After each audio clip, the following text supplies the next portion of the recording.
Il y a un esprit, il y a 4 volumes qui sont sortis actuellement dans la collection Biographie. Hein.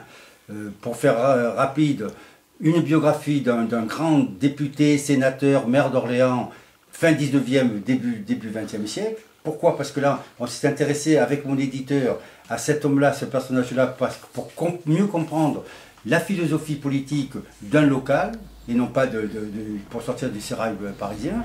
Donc il s'appelle Fernand Rabier, je vais vous en reparler tout à l'heure.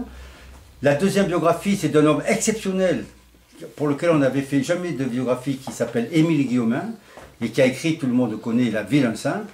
Et c'est vrai qu'on n'avait pas fait de biographie, on a voulu faire une biographie de cet homme-là, qui est un homme exceptionnel, puisque c'est le seul poète qui soit resté paysan, ou on peut dire paysan qui est poète, puisqu'il a toute sa vie manié la charrue et la poésie.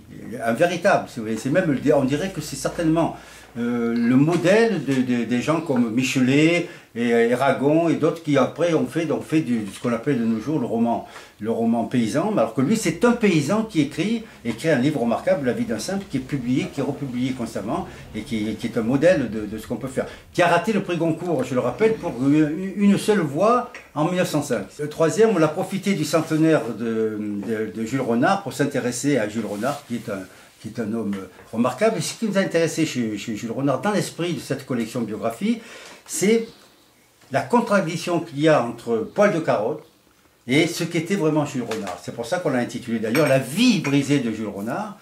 Voir, quand il m'a reçu à Paris, m'avait dit pourquoi la vie brisée? Parce que justement, il y a une brisure sur cet homme entre ce qu'il était vraiment, c'est-à-dire un défaitiste, même un peu acariâtre, et qui finalement, dans son journal en particulier, est une plume acérée, etc. Et fait que Poil de carotte, on en convient tous maintenant, Poil de carotte, c'est une fiction.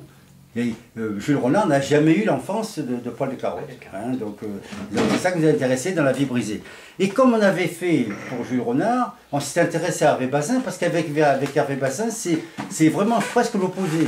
Parce que Folcoche, la mère d'Hervé Bazin, c'est vraiment une méchante femme. Et donc on s'est intéressé à la quatrième biographie. Donc il y a un fil conducteur dans ces 4 livres, quand on voit bien, entre Fernand Rabier, le politique local, Émile Guillaumin, le seul paysan poète, Jules Renard, que tout le monde connaît, mais qui finalement est intéressant à découvrir comme homme, et Hervé Bazin, que là aussi, Hervé Bazin, on le connaît en tant qu'écrivain, comme sur ses livres comme Vipère au point, mais on a essayé de redécouvrir l'homme.